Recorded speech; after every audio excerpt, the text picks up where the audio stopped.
साध संगत जी, जो सतगुरु से प्यार करते हैं, जो सतगुरु के प्यारे हैं और दिन रात नाम का सिमरन भजन करते रहते हैं, तो सतगुरु उनकी हर तरह की चिंता दूर कर देते हैं, हर तरह की परेशानियां दूर कर देते हैं और सतगुरु का हाथ हमेशा उनके सिर पर रहता है।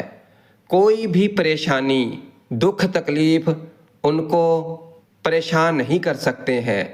सतगुरु जी आगे आकर खड़े हो जाते हैं। जो सतगुरु के हुक्म में रहते हैं, जो सतगुरु के प्रेमी हैं, प्यारे हैं।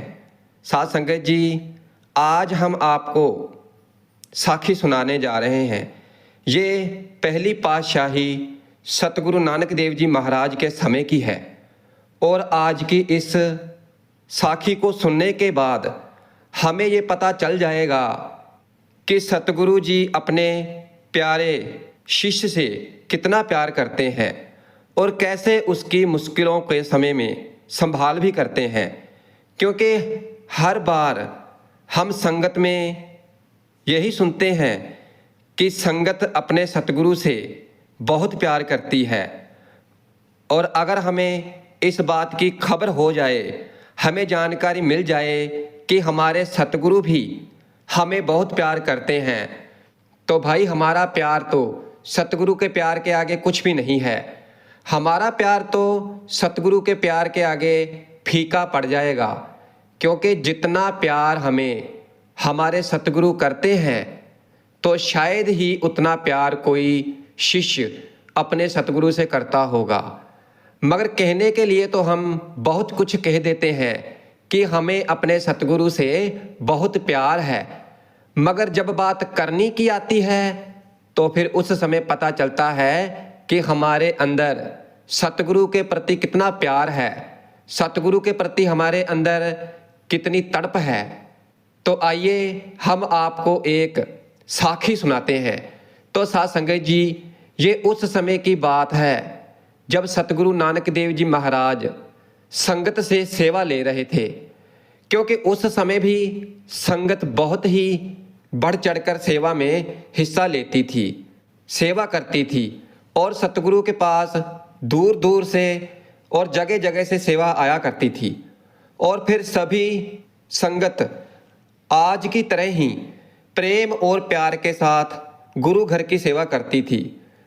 तो साध संगत जी, ऐसे ही सतगुरु के पास गुरु घर में सेवा जाती थी।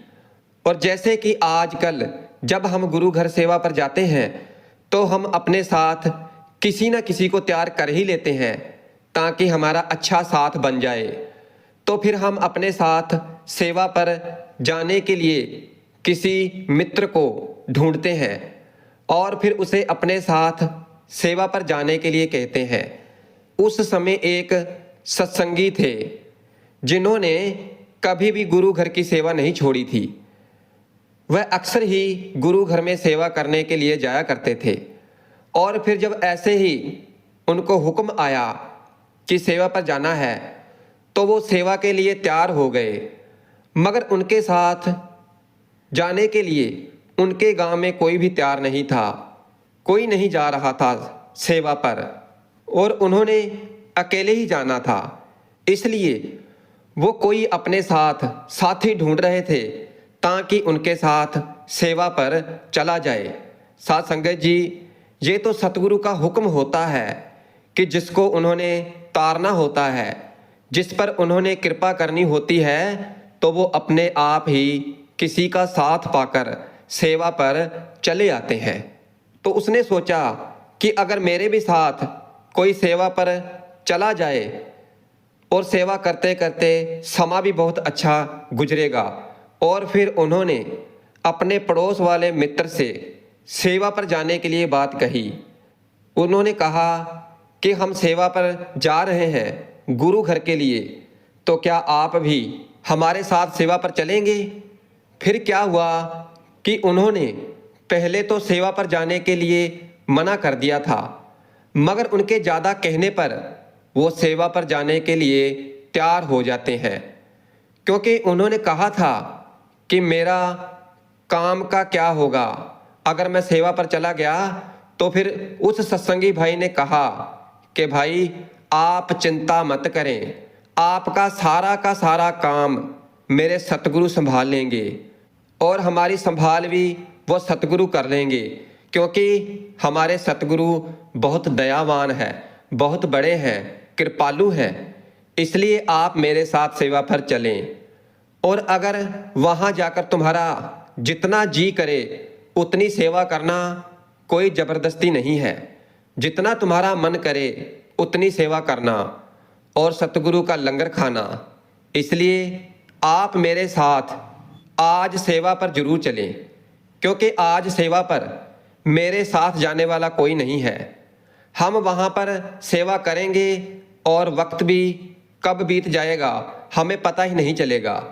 और तुम पीछे की चिंता मत करना, वो सब सतगुरु पर छोड़ देना, क्योंकि हमारे सतगुरु बहुत बड़े हैं। तुम सब कुछ उनके ऊपर छोड़ दो और फिर देखो क्या होता है। तो फिर उस सत्संगी भाई की ये बात सुनकर उनका पड़ोसी सेवा पर जाने के लिए तैयार हो गया और फिर वो दोनों सेवा पर चले जाते हैं। और फिर जब वो गुरु घर में सेवा करने पहुंच जाते हैं तो फिर वो सत्संगी भाई का जो पड़ोसी था तो वो भी बहुत सेवा करता है, क्योंकि जब वो वहाँ पर जाकर देखता है कि सभी लोग कोई ना कोई सेवा कर रहे हैं, बच्चे भी सेवा कर रहे हैं, बहनें भी सेवा कर रही हैं और भाई भी सेवा कर रहे हैं, तो फिर उससे भी नहीं रहा गया।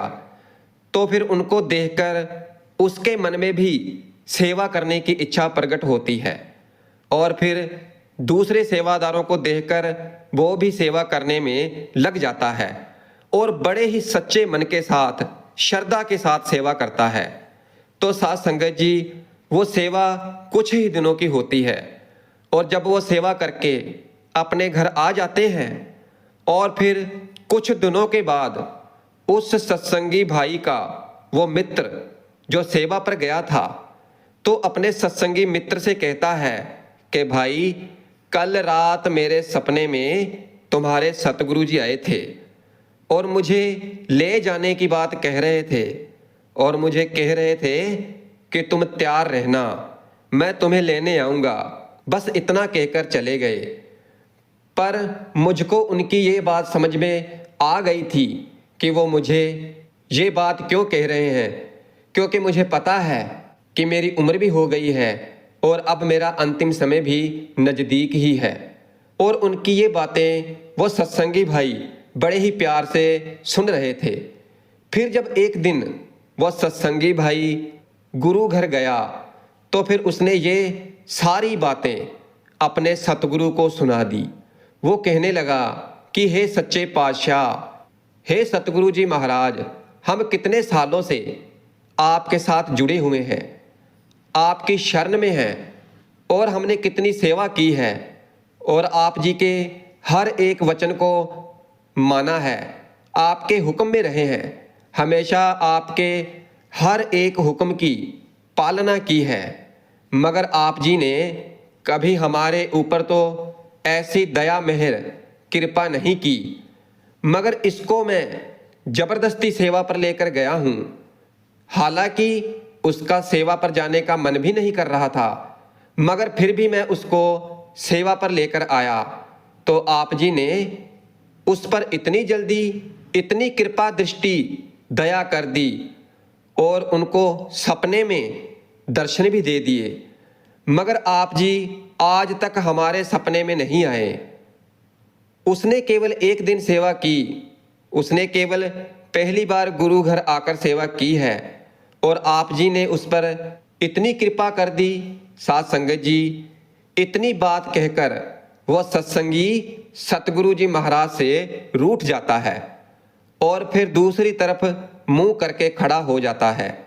जैसे छोटे बच्चे अपने माता पिता से नाराज होते हैं और नाराज होकर दूसरी तरफ अपना मुंह कर कर खड़े हो जाते हैं, इसी तरह उस सत्संगी भाई ने भी अपना मुंह दूसरी तरफ कर लिया और फिर उसे रूठा हुआ देख करके सतगुरु जी महाराज ने उससे समझाने की कोशिश करते हैं और फिर सतगुरु जी महाराज बड़े ही प्यार से कहते हैं, बड़े ही प्यार से उसे समझाते हैं और मनाने लगते हैं। और फिर उस सत्संगी भाई से कहते हैं कि भाई, इसमें मैंने क्या किया है? मैंने तो वही किया है जो तुमने उसको कहा था सेवा पर आते समय कि सतगुरु कृपा करेंगे। तो भाई, मैंने तो अपनी तरफ से कुछ भी नहीं किया।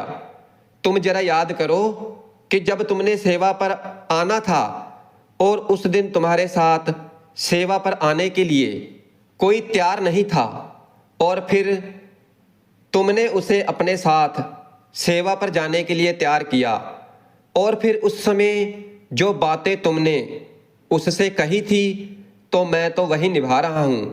याद करो कि तुमने उससे ये कहा था कि मेरा सतगुरु बहुत बड़ा है, वो दयावान है, कृपालु है और वो सब संभालेगा।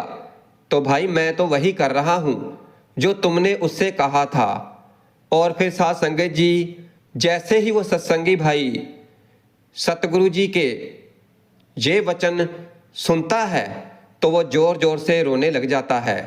और फिर उसे रोता देख करके जो आसपास की संगत होती है तो वो भी वहाँ पर इकट्ठी हो जाती है, और वह सतगुरु के पाँव को पकड़कर रोता रहता है और केवल यही बात कहता है, हे दाता सतगुरु महाराज, मुझे बख्श लो, मुझे बख्श लो, हे बख्शनहार, मुझे बख्श लो।